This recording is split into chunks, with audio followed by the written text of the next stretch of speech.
موزايك FM الإذاعة الأولى في تونس. Bahreïn, son excellence, monsieur Lorenzo Fanara, buonasera, donc bienvenue encore une fois. Donc là, on va parler aussi de votre évaluation au jour d'aujourd'hui pour les relations tunisiennes-italiennes. Donc comment vous les évaluez? Les relations sont excellentes à tous les niveaux et je peux vous dire que, encore une fois, la confirmation, nous l'aurons ce mois de juin, parce que l'Italie va donner priorité aux relations stratégiques avec la Tunisie. Pour vous donner un exemple, j'insiste sur cette initiative. L'Italie a la présidence du G20. G20 signifie mettre ensemble les États-Unis et la Russie, la Chine et l'Union européenne, l'Allemagne et la France. Et nous avons invité, comme invité spécial et amical, la Tunisie à la réunion des ministres des Affaires étrangères et du développement qui va se tenir fin juin en Italie. En Italie. Donc... L'Italie a invité la Tunisie. Comme un geste de grande amitié et de grande attention. Donc, vous accordez, disons, une grande importance pour les relations tunisio-italiennes. Donc, et là, on a toujours un partenaire qui est avec nous pour pour affronter aussi les nouveaux défis post-Covid. Les nouveaux défis post-Covid et surtout la relance économique. Justement. La relance économique, parce qu'il faut répartir ensemble. Exactement, il faut répartir aussi, même vers l'Afrique, donc comme un couple tuniso-italien. Donc on va parler de ça. Et entre autres, parlons de commerce. Donc je suis vraiment ravi d'avoir Madame Donatella Iarici, directrice de l'agence italienne pour le commerce extérieur. Buonasera. Bonsoir. Bonsoir. Merci. Comment allez-vous?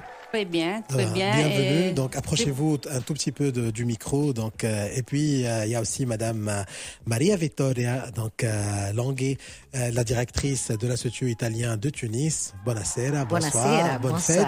Donc, vous êtes une amie à Mosaïque FM. Oui, voilà. une habituée. Voilà, tout à fait. On va parler par la suite culture, mais commençons par le commerce. Hein. Donc, Madame Iarici, pouvez-vous donc nous faire une petite présentation en ce qui concerne donc votre agence, l'agence italienne pour le commerce extérieur? D'abord, je voudrais vous remercier pour cette invitation parce que je suis très heureuse de célébrer la fête de la République italienne sur Radio Mosaïque FM. Bienvenue. Donc, en deux mots, l'ICE, l'agence italienne pour le commerce extérieur, est l'organisme public auquel le gouvernement italien confie la réalisation du programme national de promotion du Made in Italy, selon les lignes stratégiques du ministère des Affaires étrangères. L'agence gère en moyenne 200 millions d'euros chaque année en organisant plusieurs activités pour soutenir le développement commercial et économique des entreprises italiennes. Et pour faire ça, l'agence est dotée d'un réseau de 80 bureaux. Un de ces bureaux est l'agence de Tunis, qui est auprès de l'ambassade d'Italie.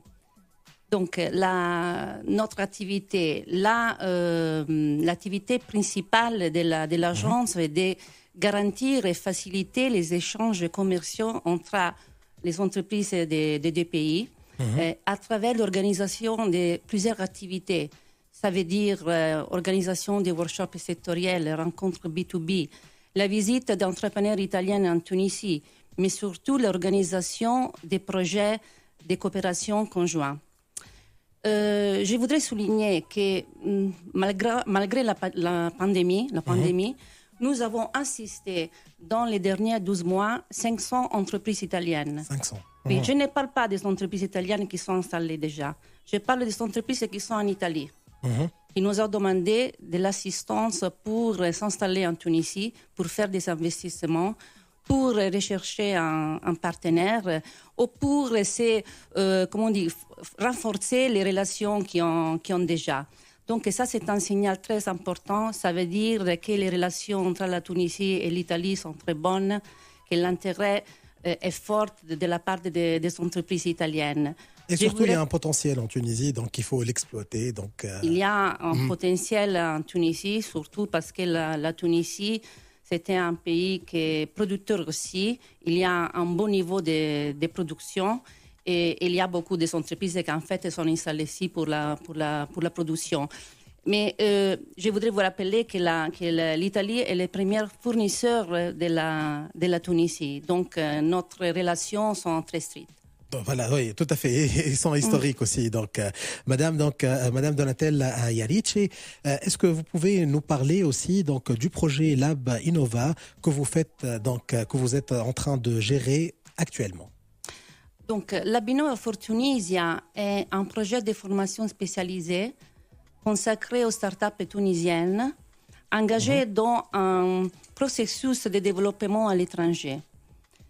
Ces projets a été conçu et réalisé avec l'ambassade d'Italie et en partenariat avec des organisations locales comme Smart Tunisia, Smart Capital et les pôles technologiques de Sousse, El Ghazal et Sidi Dabet. C'est un parcours de formation qui comprend de la formation en classe, la phase de coaching individuel et des stages d'études en Italie. Nous avons déjà terminé la première partie de ces projets. Nous avons sélectionné un groupe de startups qui sont labellisés.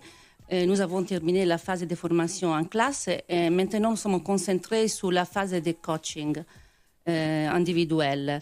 La partie des stages d'études sera réalisée après l'été, dans la deuxième partie de l'année. Je voudrais souligner que ces projets, ce n'est pas seulement un projet de formation, c'est l'exemple concret d'un projet d'innovation collaborative entre l'Italie et la Tunisie pour créer, construire un écosystème dans l'innovation, dans les startups, dans des secteurs qui sont stratégiques comme l'éthique, l'intelligence artificielle, la cybersécurité, les blockchains, les medtech. Donc, je crois qu'il y a d'espace pour renforcer les relations, la collaboration mutuelle dans ces domaines. Et je crois que les mots-clés sont collaboration, collaboration et collaboration ensemble. Collaboration, justement, donc surtout dans ces domaines, donc dans ces nouveaux domaines qui sont porteurs, surtout porteurs de valeur ajoutée. Et comme vous venez de dire aujourd'hui, au jour d'aujourd'hui, si vous accompagnez les startups tunisiennes, donc c'est pas par hasard, c'est parce que vraiment l'avenir est pour les startups.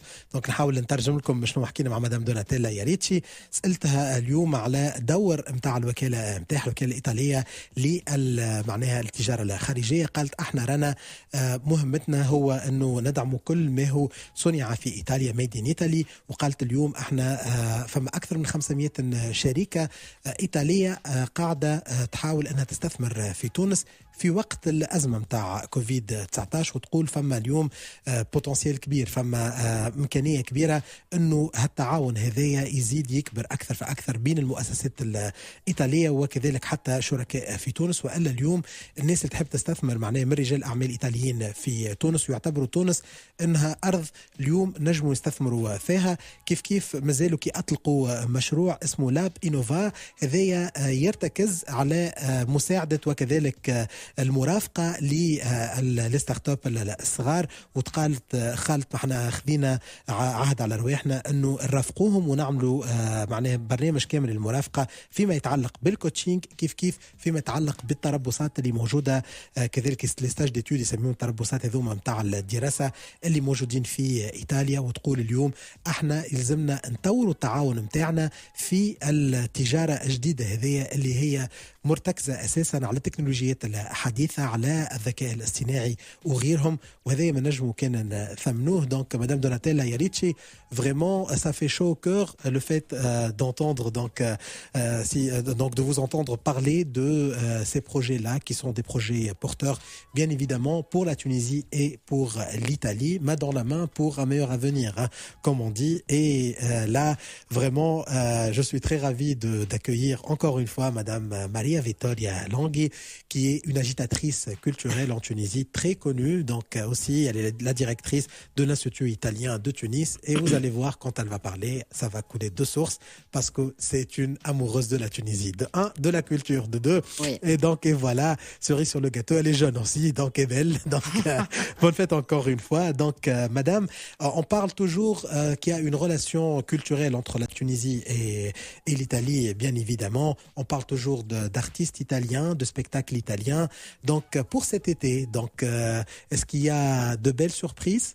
Oui, il y a de belles surprises, mais permettez-moi tout d'abord de rappeler aujourd'hui la fête de l'Italie, de la République italienne, et en présence de l'ambassadeur d'Italie, que la Constitution italienne, l'article 9, mentionne que la République se doit de promouvoir le développement de la culture et de la recherche scientifique et technique. Elle protège les paysages et le patrimoine historique et artistique de la nation. Donc, ça, c'est vraiment... et donc, nous sommes convaincus que dans les périodes difficiles comme celui-là et de la pandémie, la culture est un remède pour l'esprit et pour l'âme. Tout à fait. Et donc, on collabore toujours avec les institutions tunisiennes pour la culture, avec les Tunisiennes et pour les Tunisiennes. Mais cette année, en été, on aura plusieurs spectacles, entre autres à Carthage et ailleurs. Hein? Oui, exactement. On va ouvrir à Carthage. Nous sommes très heureuses d'ouvrir Carthage avec une grande orchestre italienne. Alors, 150 personnes. Quelle bonne nouvelle. 8 juillet, une grande orchestre. Voilà. Oui, 8 juillet, une grande orchestre italienne, l'orchestre Cherubini, qui a aussi célébré avec l'hymne national la fête de l'Italie pour notre ministère des Affaires étrangères. Elle vient ici. D'accord. Elle vient ici et elle sera à Carthage pour l'ouverture, le 8 juillet, et le 10 juillet à El Gem pour l'ouverture. D'accord, aussi, encore une fois. Encore une fois. Pour célébrer aussi Ennio Morricone, donc le grand compositeur italien qui est décédé l'année dernière. Et donc, à Carthage, il y aura un programme dédié à Ennio Morricone. Et à El Gem, une partie du programme sera dédiée à Ennio Morricone, une autre partie à l'opéra, parce que chaque année, il y a la fête de l'opéra en Tunisie. Tout à fait. La Tunisie aime beaucoup l'opéra, et donc on va faire aussi cette année l'opéra à El Gem. Il y aura d'autres spectacles à part ces deux spectacles-là, donc. Oui, on va participer aussi à Hammamet, un festival d'Hammamet avec un grand flûtiste italien qui s'appelle Andrea Griminelli. Il a joué avec Pavarotti, avec Andrea Bocelli, il a joué avec l'orchestre de Ennio Morricone. Donc il vient ici avec un quartet qui s'appelle Quartet Jazz. Donc il va jouer aussi les chansons les plus célèbres de Ennio Morricone. Ça c'est très bien. دونك سالتها وقلت لها هل السنه باش نشوفوا عروض ايطاليه؟ قالت لنا رانا احنا باش يجيبوا واحده من اشهر لي زوركستر اللي موجودين في العالم وفي ايطاليا في افتتاح مهرجان قرطاج نهار 8 جويليا 10 جويليا باش يكون افتتاح مهرجان الجم، وكيف كيف فما زاد عرض خاص في الحمامات زاد باش يحييه واحد من اشهر عازفين الايطاليين، وباش يكون زاد كيف كيف مرفوق باند. دونك باش تكون عندنا موعد مع الثقافة الإيطالية. Donc, نرجع معك Madame Vittoria, donc Maria Vittoria Langhi. Et là, quelles sont vos activités donc, en ce qui concerne le centre culturel italien dans les mois à venir, surtout en juillet, en août donc, Oui, mais on a déjà, hier, on a inauguré avec Monsieur l'ambassadeur et votre ministre des Affaires étrangères l'exposition de photos d'Italie. Tout à fait. À l'Institut. Et donc, et là, c'était vraiment un événement parce que c'est la première fois qu'on a fait une manifestation en 2021 en présentiel. Très bien.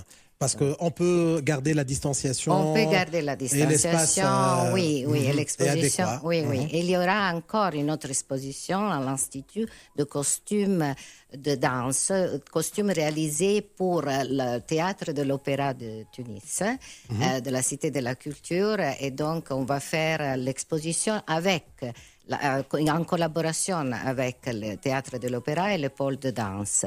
Et il y aura aussi une autre surprise, c'est-à-dire pour célébrer la journée mondiale du cinéma italien, le 19 juin, il y aura une vidéo qui est réalisée grâce à l'Institut culturel italien, à l'ambassade d'Italie, sur les Tabarquins. Donc, l'épopée de Tabarquins. Et la vidéo complète sera prête à la fin de l'année. Le réalisateur, c'est Habib Mestiri qui a réalisé la vidéo de Dante, dont nous avons déjà parlé l'autre fois. Mais dans le mois à venir, il y a beaucoup de choses, surtout l'automne, qui c'est la saison de la reprise. Mais les mots-clés de cette année, c'est Renaissance. C'est la Renaissance, voilà, la Renaissance, justement. Et parlons de Dante Alighieri. Donc, comment vous appuyez en tant que centre culturel italien l'apprentissage donc de la langue de Dante au jour d'aujourd'hui en Italie, en Tunisie? Bien évidemment, ma génération et génération Rai, Rai 1, Rai 2. Et voilà, personnellement, j'étais élevé sur Solletico tous les après-midi. Donc, j'ai encore les gènes. Donc, dans les gènes, j'ai cette culture italienne. Donc, bien évidemment. Ça, c'est très bien. Ça félicite notre tâche. Et donc, non, c'est vrai qu'il y a beaucoup de relations, surtout sur la langue italienne. Donc, nous avons 3 lecteurs d'italien dans les universités tunisiennes, à la Manouba, à Sfax et à l'université de Tunis. Donc ILST.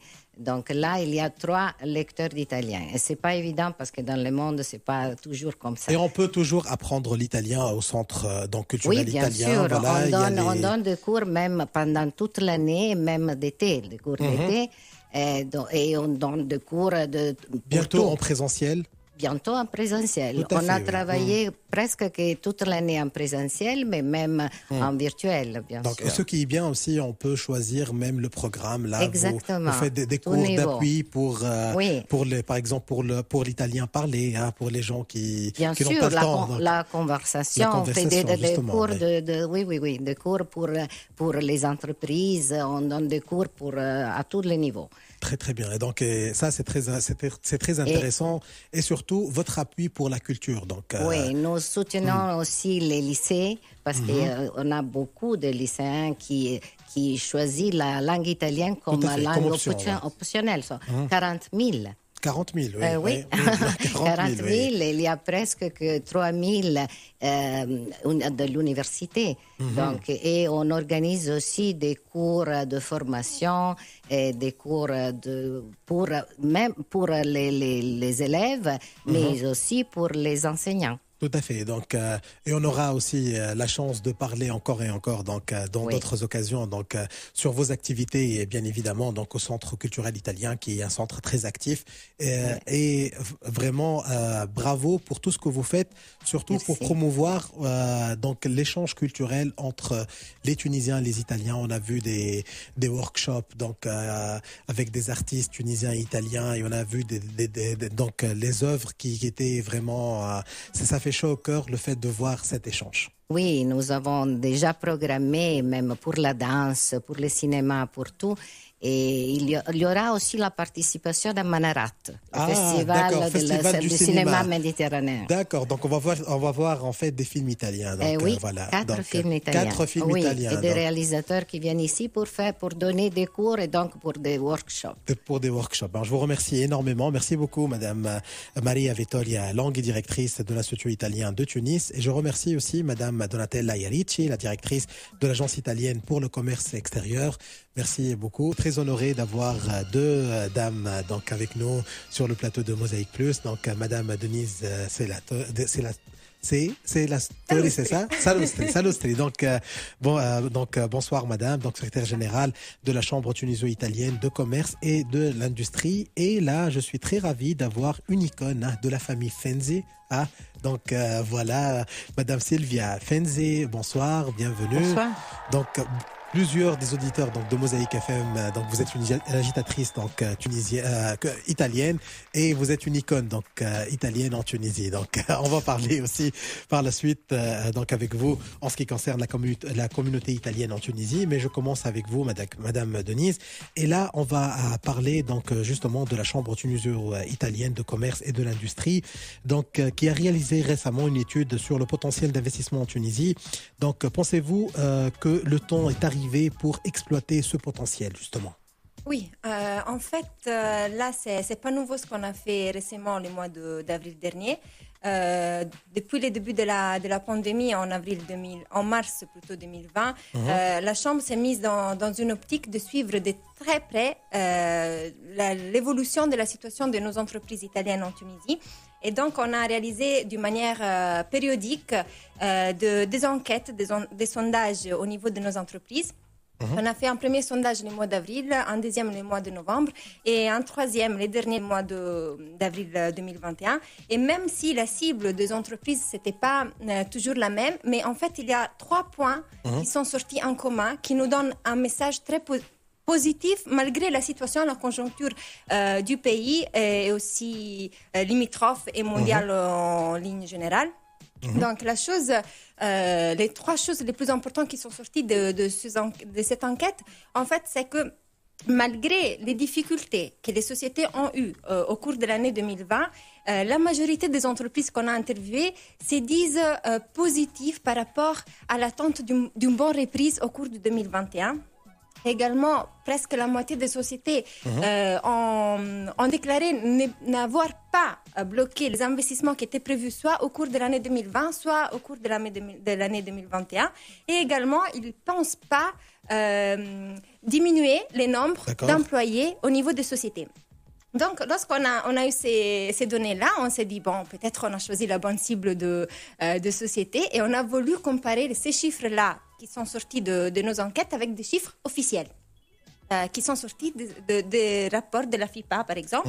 Et on a mis en comparaison 2 ans. L'année 2019, qui était une année tout à fait normale. Normale, tout à fait. Voilà. Une année de référence. Voilà. Et l'année 2020, qui était une année critique. Qu'est-ce qu'on a découvert, si on veut dire avec un grand plaisir, en fait, c'est qu'en 2019, par exemple, on a eu 152 projets déclarés. D'accord. Dans 119, c'était des projets d'extension. Donc, ça manifeste, ça témoigne l'intérêt et la confiance de l'entrepreneur italien en Tunisie dans les pays, qui ont généré plus de 2500 emplois. Tout à fait. Lorsqu'en 2020, malgré la situation, malgré les difficultés et malgré la période de confinement qui était un peu lourde pour les sociétés, il y a eu 125 projets déclarés, dont 109, c'était des projets d'extension, qui ont généré presque 1500 et quelques postes d'emploi. Tout à fait. Donc, pour une année critique, c'est tout à fait bien. Donc, pensez-vous que le temps est venu pour exploiter ce potentiel, comme je vous ai dit? Et là, je vous pose une autre question. Quels sont les projets et les programmes qu'envisage votre chambre dans les années à venir? Ok, alors moi je souhaiterais faire un petit pas en arrière, dans le sens que là, c'est vrai, on n'a pas trop de nouveaux investissements italiens. Donc on dit toujours il n'y a pas de nouveautés italiennes en Tunisie. Mais là, le moment il est arrivé et on a commencé depuis, malheureusement avec la crise Covid, il faut s'engager tous, comme il a été fait l'année dernière, pour soutenir et orienter les entrepreneurs qui sont déjà là, pour les soutenir et les encourager à rester ici. Donc, je vous donne juste quelques petits exemples. Lorsque l'année dernière, il y avait le confinement, la Chambre était avec le président Simurat Fradi. Merci. On était à la tête du Conseil des chambres mixtes. Et là, c'était une période critique parce qu'on avait à quoi faire avec les défis et les difficultés des sociétés italiennes, mais aussi les sociétés étrangères en Tunisie. En Tunisie, tout à fait. Donc là, on a touché avec la main de près les difficultés des sociétés et on a résolu pas mal de problèmes pour les autorisations à la réouverture, la circulation et aussi on a organisé avec l'ambassade, surtout avec l'ambassade, les vols d'un rapatriement de quelques gérants italiens qui étaient bloqués en Italie. Et donc là, on est vraiment dans l'optique et l'un des objectifs qu'on a dans les années à venir, c'est vraiment soutenir les investisseurs italiens qui sont là parce que là, c'est les premiers témoins qui peut faire renaître l'intérêt des Italiens vers la Tunisie. Vers la Tunisie, tout à fait. Donc, il y a une grande communauté italienne. Donc, là, je suis très heureux de recevoir Madame Silvia Fenzi. Donc, là, Madame, est-ce que vous pouvez nous faire une petite présentation de la communauté italienne en Tunisie? Oui, avec plaisir. Tout d'abord, par rapport aux Italiens, si il y a des Italiens qui écoutent, bonne fête de la République. Bonne fête, oui. Et la collectivité italienne, je préfère collectivité à communauté. D'accord. La collectivité italienne a été très importante par le passé, en particulier au XIXe siècle. Et jusqu'aux premiers 30 ans du 20e. Et puis, petit à petit, à la fois les crises politiques que je ne vais pas évoquer, les guerres, tout ça. Les difficiles rapports aussi entre les autorités du protectorat et les Italiens, etc., ont fait qu'il y a eu des départs progressifs et de cette collectivité qui était quand même au nombre de la première collectivité, disons, étrangère en Tunisie, puisqu'ils étaient plus ou moins autour de 100 000. D'accord. Qui est à peu près l'équivalent de la présence aujourd'hui tunisienne en Italie. Donc, vous voyez que c'est spéculaire. On a renversé la vapeur. Ce qui est normal. La vie, c'est ça. C'est ça, oui, c'est ça. Oui. Et la Méditerranée, c'est ça surtout. Tout à fait, tout à fait, tout à fait. Et donc, il y a eu, comment dire, toutes les classes sociales et toutes qui étaient représentées. Tout à fait. Ce qui fait que cette population a été très mêlée, disons en quelque sorte, à la vie de la Tunisie. Et donc on la retrouve à différents niveaux. Ce qui fait que les Italiens ont un passé commun en Tunisie avec les Tunisiens. Ils ont même un langage commun. Tout parce à fait. Que, ils ont mélangé leur langage, ils ont mélangé leur cuisine, ils ont mélangé leurs imaginaires. Tout à fait, oui. Et ça veut dire que... Il y a pas mal de Tunisiens qui ça veut dire quelque part que c'est réussi, parce que quand les choses se mélangent, ça veut dire que c'est bon. C'est bon. Tutto bene. Eh ben, je vous laisse le mot de la fin, Excellence. Donc, Monsieur Lorenzo Fanara, vraiment, le temps passe vite avec vous, avec cette communauté italienne, donc qui est venue aujourd'hui pour célébrer cette fête donc de la République. Donc, joyeux anniversaire. Donc, bonne fête à tous les Italiens du monde. Et je vous laisse donc juste votre message aux Italiens de Tunisie, justement, dont Madame Fenzi vient de parler un peu de leur historique. Oui, merci Hassan. Je dirais que vraiment, aujourd'hui, c'est le moment de la fête, c'est le moment de célébrer. C'est le moment aussi d'être fier de notre pays qui a surmonté une période difficile et qui va reprendre avec de la joie, de l'espoir et de la détermination. Je dirais qu'on reprend du futur. Tout à fait, il faut reprendre le futur. Je vous remercie énormément, merci Excellence. Donc كان بحضرنا اليوم سعادة سفير إيطاليا في تونس السيد لورينزو فانارا. حاولنا في الساعة هذه أنه على طريقتنا نحكي وعلى التعاون الإيطالي التونسي كيف على الفرص في المستقبل، التعاون الثقافي، التعاون زاد كيف الاجتماعي، وكذلك التعاون التجاري والاقتصادي. اليوم تحتفل إيطاليا بالذكرى 75 لإعلان الجمهورية الإيطالية في نهار كما اليوم، نهار 2 جوان عام 1945 ونشكر ضيفتي وضيوفي الكل. دونك ميرسي encore une fois Excellence Lorenzo Fanara, merci زاد Monsieur Andrea Senatori, merci à Madame Donatella Iarici, merci Madame Maria Vittoria Longhi, merci infiniment Madame Silvia Fenzi.